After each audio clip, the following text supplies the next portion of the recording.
Agent of the autumn यानी कि पतझड़ की दूत नाडेस्को सिर्फ 5 से 6 साल की है, लेकिन उसे खूबसूरत चीज़ों से काफ़ी ज़्यादा लगाव है। पहली बार बसंत का मौसम देखने के बाद वो अपनी प्रोटेक्टर रेंडो को बता रही है कितना ज़्यादा खूबसूरत है। नाडेस्को के लिए वो उसके सपनों का राजकुमार था, जहाँ रेंडो कह रहा था मेरी राजकुमारी मैं आपको हर बार बचा के रहूँगा, आप ही तो मेरी पतझड़ हो। ये सुनकर नाडेस्को हंस रही थी, जहाँ पर हमें सकुरा और हिना के बारे में बताया जाता है, जिन्होंने सफ़र करके टेंशन में भी बसंत का मौसम ला दिया था। शॉपिंग मॉल में खरीदी करने में हिना को थोड़ी परेशानी हो रही थी, इसलिए वो सकुरा की मदद मांगती है, लेकिन उसका कहना था आप अपने हिसाब से पसंद कर लीजिए। उन्हें रूरी और अयामे का मैसेज आता है, जो उन्हें कामयाब बसंत की ऋतु लाने की बधाई दे रहे थे। साथ ही उनकी अगली मंजिल एंसन होने वाली थी, इसलिए रूरी मैसेज कर दिया तुम तो अपनी जान के नज़दीक दूल्हे राजा को मिलने के लिए बेताब होगी ना।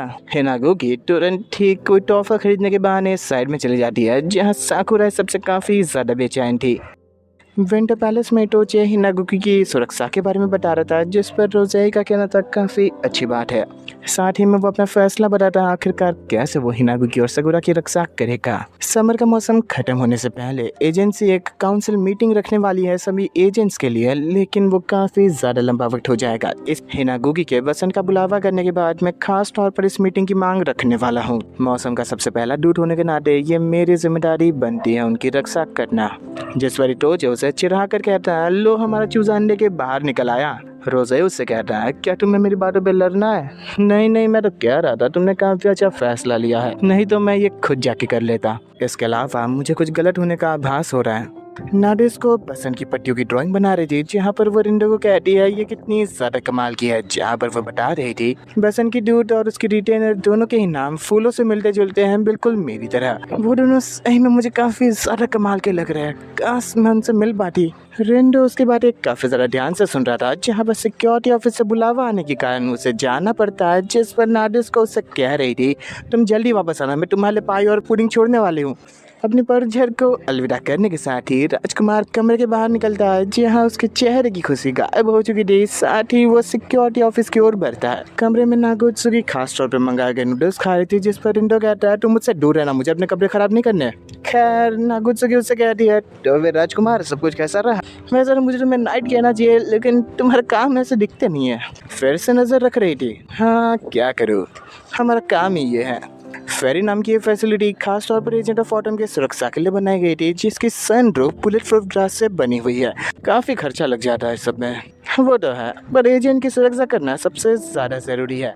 वैसे भी समर पैलेस के ऊपर आदमखोरों का हमला हो चुका है। उन्होंने पास के पावर स्टेशन को गिराकर उसकी लाइट काट दी थी। सच कहूँ ना तो हमें हर चीज़ के लिए तैयार रहना होगा। वैसे भी अब की बारी हमले थोड़े ज़्यादा ही जल्दी हो रहे हैं। दूसरी ओर रोज़ेई इटोचे से कहता है अब की बारी आदमखोर के हमले कुछ ज़्यादा ही अजीब है। इटोचे हाँ करने के संग ही बता रहा था हमारे प्लेन लैंड करने के बाद जो सबसे पहला हमला हुआ वो वहाँ के लोकल गुंडों ने किया था, लेकिन ये बात काफ़ी ज़्यादा बेतुकी है कि आखिर उन्हें पता कैसे चला कि हमारा प्लेन वहाँ पे लैंड करने वाला है।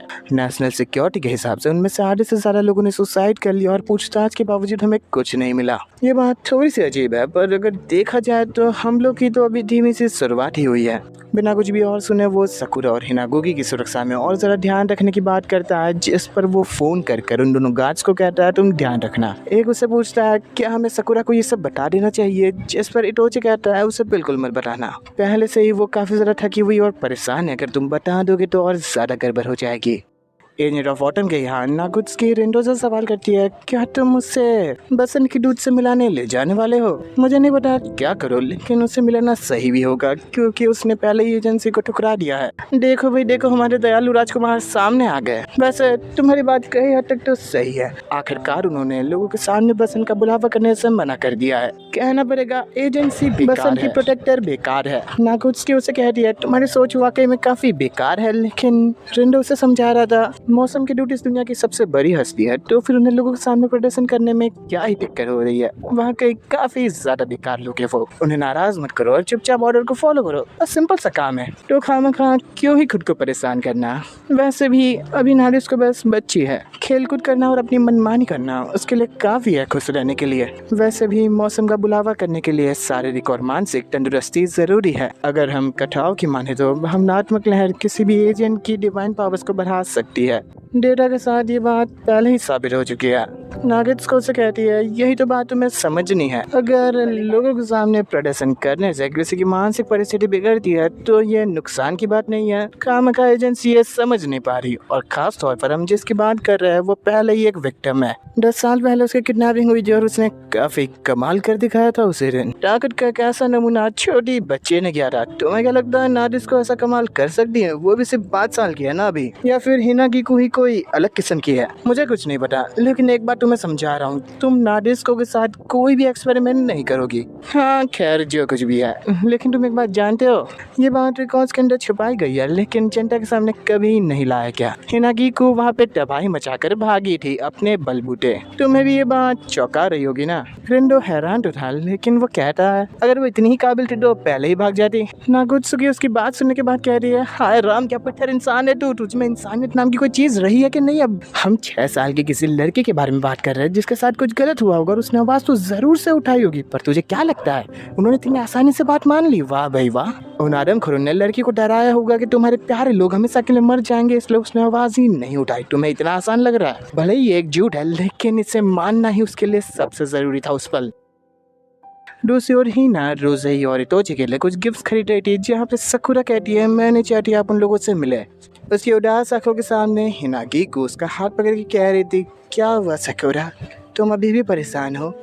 तुम नहीं चाह रही मैं उन लोगों से मिलूं? वो अपना हाथ छटका के कह रही थी, बिल्कुल भी नहीं, जिसके चक्कर में हिनागिको का फोन उन 2 गार्ड्स के पैरों में जा गिरता है। एक गार्ड उसे उठाकर हिनागिको को सौंप रहा था, जहाँ पर सकुरा उस फोन को लेने के बाद बीच में आके कहती है, तुम लोगों का पास आना जरूरी नहीं, तुम प्रोटेक्शन देने के लिए हो तो दूर से भी हो सकता है। फोन देने वाला कह रहा था हम बस थोड़ी ज्यादा सुरक्षा बरतना चाहते हैं, जहाँ पर बगल वाला कह भरता है, बिल्कुल सही, मास्टर इटोची ने हमें ऐसा ही कुछ कहा था। मेरा मतलब मास्टर इटोची को आप लोगों की परवाह, आपको कुछ हो ना जाए। जिसे सुनने के बाद सकुरा को तो बिल्कुल अच्छा नहीं लग रहा था, लेकिन हिना कह रही है, देखा सकुरा, इटोची को तुम्हारी परवाह है, तुम दोनों मिलोगे तो फिर शायद से मेरे कान हुई कई सारी गड़बड़ें सही हो जाएगी। साकुरा मन ही मन काफ़ी ज़्यादा परेशान थी, पता नहीं उनके सामने आने के बाद मैं कैसा बर्ताव करूँगी, क्या वाकई में सब कुछ सही भी हो सकता है। दूसरी ओर नागुत्सुकी रिंडो को कुछ पेपर्स देते हुए कह रही थी, स्प्रिंग के मैनिफेस्टेशन के बाद सभी एजेंट्स मिलकर प्रार्थना करने वाले हैं, जिस बारे में सुनकर रिंडो कहता है क्या ही बेकार है, वो लोग अकेले भी कर सकते हैं। मुझे परेशानी है क्योंकि पिछले साल ही वो बीमार पड़ चुकी थी और किसी और को उसकी बिल्कुल भी परवाह नहीं थी। ये तो अक्सर बीमार पड़ती रहती है, क्या ही कर सकते हैं, आजकल जिंदगी का भी ज्यादा कोई भरोसा नहीं। रिंडो को ये बातें बिल्कुल भी पसंद नहीं आती, जहाँ पर वो अंदर जाकर नादिस्को का ध्यान रख रहा था, साथ ही वो उसे वादा करता है मैं हमेशा आपके साथ हूँ, आपको बिल्कुल परेशान होने की जरूरत नहीं है, आप जल्दी ठीक हो जाए, फिर हम दोनों साथ में खेलेंगे, आप मेरी ऑटम हो। खैर इसका सिक्योरिटी अप्रूवल दे देता हूँ मैं जल्दी। सिक्योरिटी कैमरा पर नादिस्को रिंडो का इंतजार कर रही थी सामने पुडिंग को रखे हुए, जहाँ पर रिंडो नागुत्सुकी से कह रहा था उसके पढ़ाई का वक्त होने वाला है जल्दी, इसलिए मैं जा रहा हूँ। जहाँ पर नागुत्सुकी कह रही थी ऐसी कोई रिसर्च है जिनके हिसाब से एजेंट और उनके प्रोटेक्टर काफ़ी ज़्यादा गहरे रिश्ते में बन जाते हैं। एयरपोर्ट पे खड़े हिनागिको और सकुरा जल्दी इन सीन के लिए रवाना होने वाले थे, जहाँ पर हिनागिको सकुरा से कहती है मुझे माफ़ कर देना। साथ ही में रोज़ेई और इतोची मीटिंग के अप्रूवल पे बातें कर रहे थे, जिस पर रोज़ेई का कहना था खासतौर पर ये मेरा अपना स्वार्थ है, लेकिन मैं उसे हर हालत में बचाना चाहता हूँ, तुम्हें लगे या फिर नहीं। 10 साल हो चुके हैं मुझे ढूंढते हुए और बर्दाश्त करते हुए तुम सभी को, लेकिन आज भी रोज़ेई के प्रति मेरी फीलिंग्स वैसी ही है। जो कुछ भी हुआ उसमें बस मेरी गलती थी, मैं ये बस अफसोस में नहीं कर रहा हूँ, ना ही मैं हिना से माफ़ी की उम्मीद कर रहा हूँ। जैसे जैसे हम नज़दीक पहुँचते जा रहे हैं, हिनागिको का दिल और ज़्यादा बेचैन हो रहा है। समझा पाना मुश्किल है, लेकिन मैं बस उसे देखना चाहता हूँ। हिनागिको उससे देखना चाहती है। हॉलवे से गुजरते वक्त रिंडो खिड़की के बाहर किसी मिसाइल को देखता है, जो कि फेरी फैसिलिटी के ऊपर काफ़ी बड़ा धमाका करती है, जिस धमाके के कारण नादिस्को काफ़ी बुरी तरह से जख्मी हो चुकी थी, जहां आदमखोर भी आ चुके थे। एक नादिस्को के पास जाकर चेक करता है क्या ये वाकई में मर चुकी है, लेकिन वो उसका हाथ पकड़कर खुद को ठीक कर लेती है। इस कमाल की अचीवमेंट को देखने के साथ ही हर कोई हैरान था, जहाँ पर एक लड़की सामने आकर कह रही थी वाकई में ये कुछ कमाल है।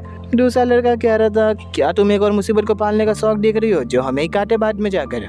कुछ भी कहो, ये लड़की बिल्कुल उसकी तरह है, ये हमारे साथ चलने वाली है। इसी के साथ एक और बड़ी आफत की शुरुआत हो जाती है। वहाँ पर आया रेंडो अपनी आंखों के सामने यकीन नहीं कर पाता और धीरे धीरे कर उसकी दुनिया उजड़ने लग जाती है।